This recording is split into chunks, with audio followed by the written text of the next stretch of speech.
Hello dear student, welcome to Easy English with Kadu sir. In the series of direct indirect narration, we have seen the assertive sentence आपण direct indirect कसं करायचं. Okay, आता आपण या व्हिडिओमध्ये direct and indirect narration इंट्रॅगेटिव्ह आणि exclamatory sentence कसं करायचं ते आपण शिकणार आहोत. तर डायरेक्ट इनडायरेक्ट करत असताना तुम्हाला सांगितलं की टेन्सेसमध्ये बदल होतात, बरोबर आहे. Simple present, simple past, simple past असेल तर परफेक्ट पास्ट, नंतर सिंपल फ्युचर टेन्स असेल तर सिंपल पास्ट, नंतर कंटिन्युअस टेन्स असेल तर प्रेझेंट कंटिन्युअस तर past continuous. Okay, present perfect tense असेल तर पास्ट परफेक्ट टेन्स, असे बदल होत असतात. नंतर टेन्सेसमध्ये नंतर पर्सनल प्रोनाउन्समध्ये बदल होतात, हे आपल्याला माहिती आहे. पर्सनल प्रोनाउन्स, बरोबर आहे. जसं अकॉर्डिंग टू रिपोर्टिंग व्हर्बमध्ये सेट बद्दल जर मेल बोलत असेल तर त्यासाठी ही, बरोबर आहे. नंतर फिमेल असेल तर सी, असे बदल होतात, बरोबर आहे. आयचं रूपांतर जसं आपण ॲक्टिव्ह पॅसेज करत असताना असे काही ऑब्जेक्ट सब्जेक्ट ऑब्जेक्ट असे इंटरचेंजेस यामध्ये होत असतात. नंतर काही शब्दामध्ये बदल आहेत, जसं धीचं रूपांतर दॅट, ॲगोचं बिफोर, बरोबर आहे. टुमारोचं नेक्स्ट डे, येस्टरडेचं previous day. Okay, some changes are there.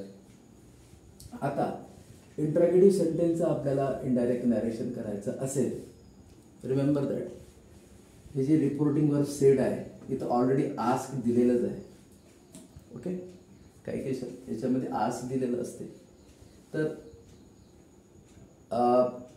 इंट्रॅगेटिव्ह सेंटेन्सचे दोन टाईप्स आहेत, एक WH टाईप, हा एक वर्बल टाईप. दोनच सेंटेन्स आपण आपल्या माहितीसाठी घेतलेले आहेत.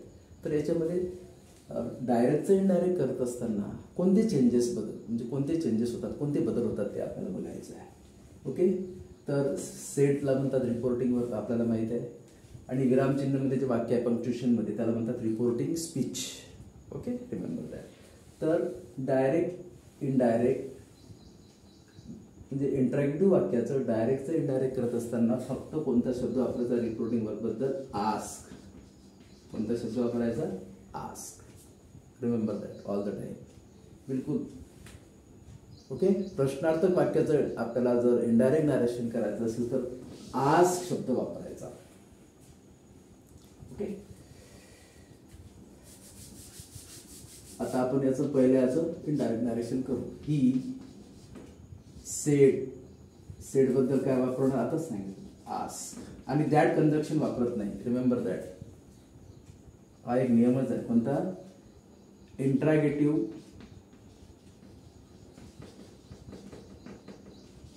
And what is that, interrogative सेंटेन्समध्ये दॅट कंजक्शन वापरत नाही. Okay, interrogative and imperative sentence, remember that.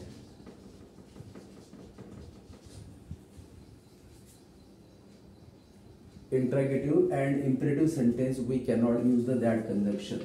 It is the rule. Imperative sentence आपण बघणार आहोत. फक्त that conjunction कुठे वापरतात, assertive sentence आणि exclamatory sentence मध्ये. लक्षात आलं. तर ही आस्क. आता प्रश्नार्थक वाक्याचं साधं वाक्य करत असतो आपण इनडायरेक्ट करत असताना. ओके, म्हणून काही व्हॉट तर साधं वाक्य कसं होईल याचं, what are you doing now. हा टेन्स कोणता आहे, प्रेझेंट कंटिन्युअस टेन्स आहे प्रश्नार्थक वाक्यामधला, त्याचा पास्ट कंटिन्युअस टेन्स होईल. आता साधं वाक्य करायचं म्हणजे कसं, मग व्हॉट नंतर डायरेक्ट काय घ्या, सब्जेक्ट घ्या. म्हणजे यूचं रूपांतर ही मध्ये, आरचं रूपांतर वॉज मध्ये, नंतर डुईंग, नाऊचं रूपांतर देर, बरोबर आहे. आणि प्रश्नार्थ चिन्ह काढून टाकायचं, फुल स्टॉप. हे झालं या वाक्याचं, WH टाईपच्या वाक्याचं इनडायरेक्ट नॅरेशन. काय केलं आपण, सेटबद्दल आस्क दॅट कंजक्शन वापरत नाही, हे वाक्य साधं केलं आणि पंक्च्युएशन रिमूव्ह केलं. आणि हा जो शब्द आहे नाऊचं देन मध्ये रूपांतर केलं, यूचं ही मध्ये केलं. So like this you can solve number of example WH टाईपचे. Okay, did you get it. हा स्पेसिफिक काय रिपोर्टिंग बद्दल सेट बद्दल आस्क, नंतर हे वाक्य साधं वाक्य तयार केलं आपण, बरोबर आहे. असं जर केलं असतं व्हॉट वेअर यू डुईंग नाव, ते प्रश्नार्थक वाक्य राहिलं असतं ते, तर साधं वाक्य तयार केलं. आता हे झालं डब्ल्यू. आता व्हर्बलचं कसं करायचं, छोटं. तर व्हर्बलचं वाक्य आहे, ही आस्क्ड ऑलरेडी दिलेलंच आहे, आणि टेन्स कोणता आहे, सिम्पल फ्युचर टेन्स. तर सिम्पल पास्ट टेन्स करायचा. Okay. Will your parents permit, तुझे आई वडील तुला परमिट करतील का. ओके. तर बदल एवढाच आहे फक्त, हे जे काही टू बीचे फॉर्म असतात, हेल्पिंग वर्ब असतात, याच्याबद्दल फक्त इफ शब्द वापरायचा. इफ किंवा वेदर सुरुवातीला. म्हणजे आपल्याला इनडायरेक्ट नॅरेशन करायचं असेल तर कोणत्या वर्बल टाईपच्या येस नोच्या क्वेश्चनचं, तर इफ किंवा वेदर हा शब्द ठेवायचा. बाकीचे नियम as it is. Okay, remember that. कसं आहे मग वाक्य त्या ठिकाणी, ही आस्क ऑलरेडी दिलेला आहे, दॅट कंजक्शन वापरणार नाही आपण. ही आस्क हर इफ घेऊ आपण.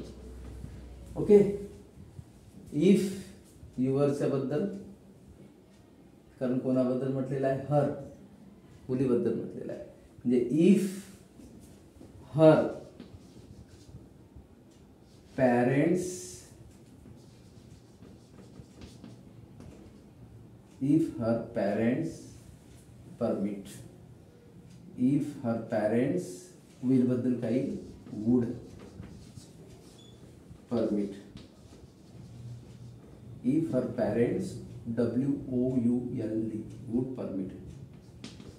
प्रश्नार्थ चिन्ह काढून टाकला, झालं वाक्य. इफ हर पॅरेंट्स वुड, हे साधं वाक्य झालं ना आता. Okay. So this is about interrogative sentence. Interrogative सेंटेन्सचा आपल्याला या ठिकाणी इनडायरेक्ट नॅरेक्शन करायचं आहे. एक डब्ल्यूएस टाईपचं घेतलं आपण, एक वर्बल टाईपचं घेतलं. डब्ल्यूएस टाईपचं घेत असताना डब्ल्यूएस टाईप शब्द हे हा तसेच ठेवायचे, त्याच्यानंतर सब्जेक्ट घ्यायचा, नंतर अकॉर्डिंग टू टेन्स वाक्य करायचं. त्याच्यामध्ये जे काही हेल्पिंग वर्ब असते त्याच्यामध्ये पास्ट टेन्स वगैरे करायचा. ओके.